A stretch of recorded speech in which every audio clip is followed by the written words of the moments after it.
Few names have such a powerful association with capitalism as Adam Smith. Even if you don't know his name or his seminal 18th century text, The Wealth of Nations, you've likely encountered the premise of the invisible hand and its role in the free market. But according to Glory Liu's new book, Smith as an icon of capitalism is actually a historical invention. She is a lecturer in social studies at Harvard. Her book is called Adam Smith's America. And Glory M. Liu joins us now from Cambridge, Massachusetts. It's great to have you on the program, Glory. How are you doing? I'm doing great. Thanks so much for having me. Not at all. Let's go back. Adam Smith was born 300 years ago. He published his famous Wealth of Nations, the year of America's founding, just as the Industrial Revolution was getting off the ground. I guess the first question is, why are we still talking about him all this time later? We still talk about Adam Smith because we have a fascination with the ideas that he wrote, not only in The Wealth of Nations, but also in his first book, The Theory of Moral Sentiments, published in 1759. I think what Adam Smith really did for the world, not just for America, was to introduce a whole new set of questions and a whole new way of thinking about the rise of a new type of society he called commercial society, where everybody lives by exchange. And he was witnessing the great transformation of that society, the way that the modern economy really influenced modern politics and vice versa. And that's what he wrote about in The Wealth of Nations. And that's why the book is still so important today, because we still grapple with the relationship between politics and the economy and morality. Now, you talk about something called the Adam Smith problem. What is that? So the Adam Smith problem is a pretty niche scholarly question that is introduced in late 19th century Germany about the compatibility between self-interest on the one hand and sympathy on the other. Self-interest is seen as the kind of motivating force of human behavior in The Wealth of Nations, Smith's most famous book, published in 1776, as you said. And sympathy is seen as the linchpin of his theory of morality in the first book, The Theory of Moral Sentiments. And these German scholars wondered, how could it be possible that this one thinker wrote these two books with two completely different views of human nature? So there's a philosophical question about the compatibility or the consistency between self-interest and sympathy on the one hand, but there was also a question about Smith's own intellectual development. Did he change his mind sometime between writing The Theory of Moral Sentiments and The Wealth of Nations? That question or that problem was put to rest pretty quickly. If you pick up an edition of The Theory of Moral Sentiments, you'll see in the editor's introduction, for example, that most people think that the Adam Smith problem is a pseudo problem. All right, well, we're going to come back to that in a bit. But first of all, you know, I think we need a bit of an accounting of his life. He was born in Scotland. He died in Scotland. But I'd like to know more about what happened during those 67 intervening years of his life. What should we know? He led a fairly uninteresting life relative to other kind of great 18th century luminaries, but at the same time, it is really interesting because of what subsequent people have made out of it. And I think because where he did go and maybe where he didn't go deeply influenced what he wrote about. So Smith goes to the University of Glasgow. He then moves to the University of Oxford, where he undertakes his studies there. He then lectures in Edinburgh and then becomes a professor of moral philosophy at the University of Glasgow. Really, really crucially, he becomes a tutor to the stepson of the Chancellor of the Exchequer, Charles Townshend, so basically like the Secretary of the Treasury. And as the tutor to this young duke, he travels around Europe in the 1760s. I believe the dates are 17. I'm going to get it wrong because I'm live on television. But in the 1760s, he's traveling around Europe, and he goes to Paris and Geneva and Toulouse, and then the travels are cut short, and he returns to England, and he splits his time between London and Kirkcaldy, Scotland, where he's born and where he grows up, and he lives with his mom actually for a really long time. The more things change, the more they stay the same, I guess. Yeah. So Smith's exposure to French and Genevan ideas and the group of political economists and philosophers in that part of the world really opens his eyes to debates in political economy in the 1760s and deeply inform what he writes about in The Wealth of Nations. They said some kind of not nice things about him back in the day. For example, he had big teeth. they said. He was ugly as the devil, it was also said. Any evidence that you've uncovered that he was unhappy about being single and not very appealing? Yeah, so some of the quotes that you read and these ideas about Smith as the kind of awkward perpetual bachelor. He lived with his mom and never married, never even had any lovers, it's suspected. Um, as kind of awkward and perhaps lonely. We don't really know if he was truly lonely or not, but despite that picture of Smith that you just painted, we do know that he had many, many fans and that people loved him as a teacher and that he was a very endearing person and very good company too. So I think, for all of his shortcomings, perhaps as a kind of lonely bachelor, he made up being an interesting conversationalist, a teacher, instructor, and a great mind. And I think that's what people were attracted to in some senses. For sure. Let's do an excerpt from the book here, shall we? Sheldon, top of page 2. Let's bring this graphic up. Smith's relevance has always been political, but it's no stretch to say that the events of the last decade alone have led readers to rediscover his immediate relevance with even more urgency. Studies on Smith's views on economic inequality, the normative stakes of economic growth, and his conception of the moral economy reveal just how saturated public and academic discourses have become with questions concerning the morality of capitalism. We're also told that Adam Smith had a pretty serious impact on Alexander Hamilton, who, of course, is one of your founding fathers in the United States, and, of course, more importantly for this generation, the subject of a very popular musical on Broadway. How did Smith influence Hamilton? Yeah, so I sort of reverse that question the way I take it up in my book, which is not so much how did Smith influence Hamilton, but what exactly drew Hamilton to the writings of Adam Smith in the first place. So the way I answer that question is to suggest that Hamilton was drawn to Adam Smith because Smith offered a way of thinking about the forces of economic growth and the extent to which the national government needed to encourage that growth by passing and enacting certain policies like protective tariffs, subsidies, or building really, really strong financial institutions. And Smith had extensive commentary on policies like subsidies, tariffs, protection for infant industry, and kind of policies for sound banking. What's interesting is that Hamilton goes to those parts of the text and uses the parts that suit his particular needs for the kind of agenda and the kind of financial institutions he wants to build, and a vision for a really strong nationalist government, or I should say kind of economic nationalist government. And those are almost at odds with what Smith has to say. Smith is known for being a champion of free trade. He doesn't like subsidies. He doesn't like protective tariffs. But in the particular circumstances that Alexander Hamilton is working in, right? We have a brand new nation. We have a fledgling economy. He's worried about predatory policies from rivals like Great Britain and like France. So he takes those parts of Smith that seem most congenial to the American situation in the 1790s. Let me take you forward to the lead up to the Civil War in the mid-19th century. And maybe you could talk to us about how Smith's ideas played a role in the debate separating the North from the South in the lead up to the Civil War. Sure. So the part that I focus on are tariff debates. And what's really interesting is that Smith gets weaponized on both sides of the tariff debate. So on the one hand, you have the representatives from the Cotton South saying, I will lay my position down on the authority of Adam Smith. He's the founder of this science.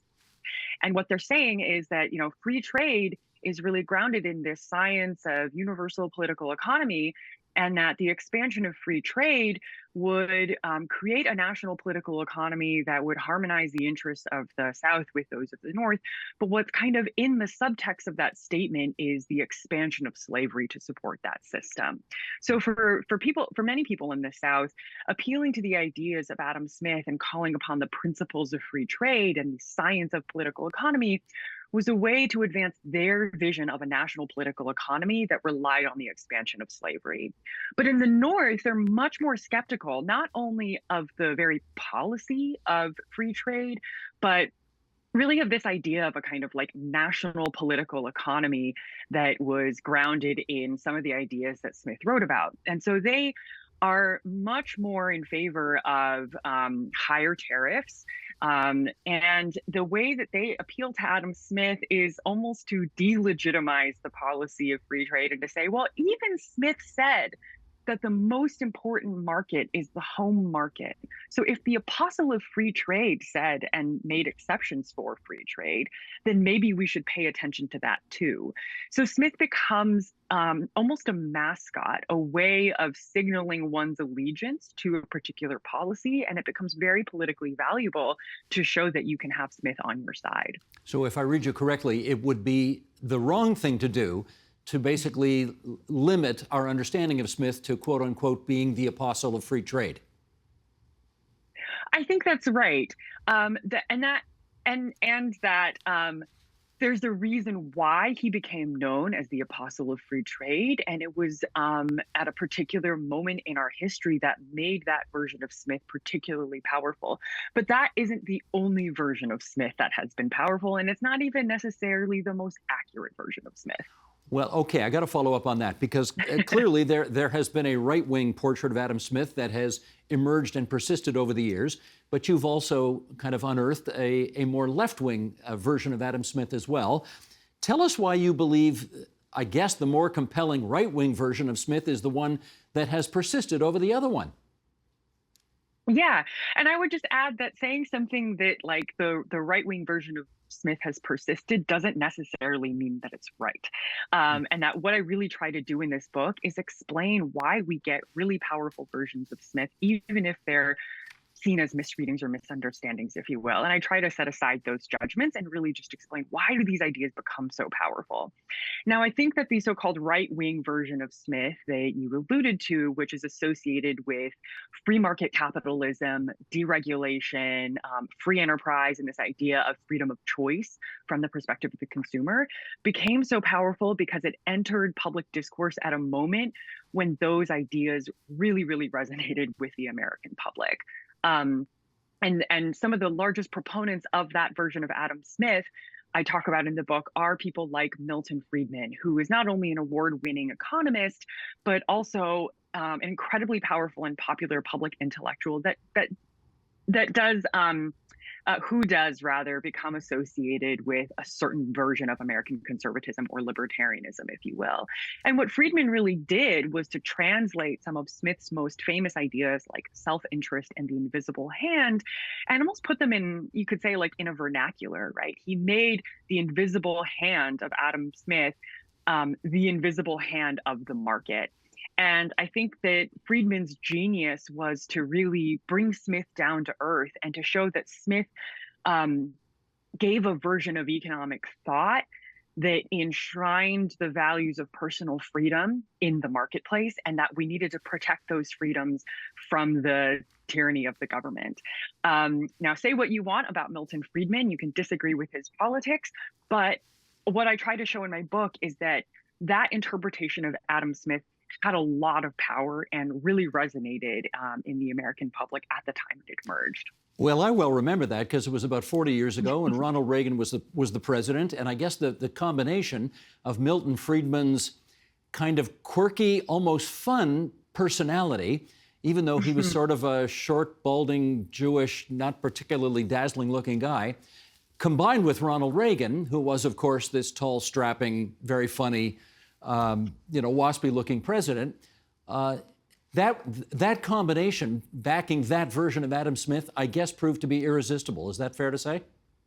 I think it was irresistible, and it's not just because of Friedman's personality and his charisma, but because he really did advance an interpretation of Smith that had a grounding in Friedman's own approach to what economics was as a science, how to see the world through the lens of prices and the market, how the market could allocate efficiently and enhance human freedom. And then he found these phrases and these images in Adam Smith that aligned with that vision, and he really popularized it. And I think that was just a really effective way to to propagate a particular interpretation of Smith. Yeah. So I guess the follow-up question, Glory, is was Milton Friedman wrong in your view? I get this question a lot and it's hard to answer. So, yes and no. I would say that, or rather, wrong maybe isn't the right way to characterize what Friedman did. I would say that Friedman's interpretation of Smith is incredibly narrow, and you could say radically simplified. So in some ways, Friedman was drawing on a social theoretical insight from Smith about the invisible hand, that there can be at times socially beneficial consequences to individual actions that promote the public good. And at the same time, he really narrowed in and took that to be kind of the only defining feature of Smith's work and kind of excluded other interpretations of Smith, right? Friedman isn't really talking about the theory of moral sentiments. He's not interested in a kind of whole interpretation of all of Smith's works and how Smith would have thought about these questions in Smith's time. What Friedman is doing is taking one insight from Smith's philosophy and political economy and just running with it, right? And making that the complete story. So I'm hesitant, and maybe this is my kind of like historian in me, to say that Friedman was altogether wrong. What I would say is that he was incredibly selective and very narrow, to the exclusion, and to the exclusion of so much of what we know of Smith today. Well, let's have a little fun with the alternative version then. If it hadn't been the invisible hand that he is pretty much exclusively known for today, what other competing narrative might we be advancing to get the whole picture of Adam Smith today? One really compelling competing narrative that I think has emerged in the last decade or so is this idea of Smith as a critic of modern commercial society and at some longer removed modern capitalism, and Smith as somebody who was deeply concerned with extreme wealth accumulation and inequality. So one of the passages that's frequently discussed and debated comes from the theory of moral sentiments. Not just any part of the theory of moral sentiments, but a chapter that Smith added in 1790. This is the sixth revision or sixth edition of the theory of moral sentiments. And he goes back to the theory of moral sentiments after he writes The Wealth of Nations, right? And in this passage, he says that the disposition to admire the rich and powerful and to ignore the poor and people of low condition is the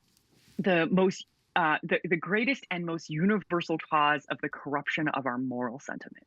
So if you kind of take that sentence and he says, wow, the way in which we admire the wealthy and neglect the poor is the most universal and greatest cause of the corruption of our moral sentiments, right? It jumps out at you and makes it seem like Smith is talking about all of our issues now, about why we are so preoccupied with inequality, and not just inequality as an economic phenomenon, but inequality as a moral and social phenomenon and problem as well.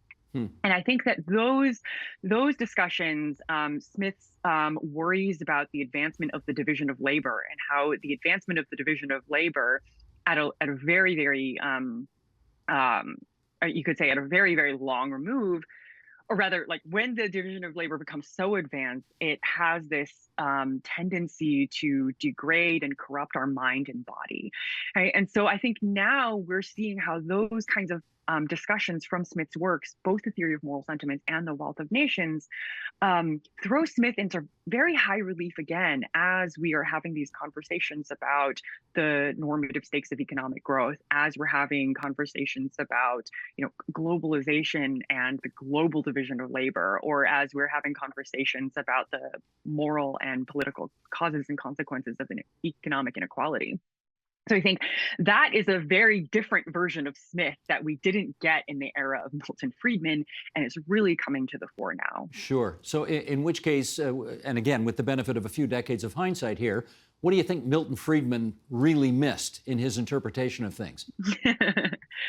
I'm going to go out on a limb here and say I think Milton Friedman missed out on the lectures on jurisprudence. So, yes, of course, he didn't really talk about the theory of moral sentiments, but what Milton Friedman and what some of his colleagues like George Stigler, another Chicago economist writing around the same time, and many economists economists in the 20th century missed out on was Smith's politics, right? They kind of pushed away Smith's political theory in favor of a view that kind of economics was the science of everything, and that they could use economics and kind of the market mechanism to explain political phenomena and social phenomenon as well. And what I am really interested in is going back to Smith's political theory, his history, as well as his moral philosophy and political economy, and recovering Smith as a political thinker, as somebody who thought about the nature of politics in a very particular way that was deeply attentive to history and the kind of brutal reality of modern life.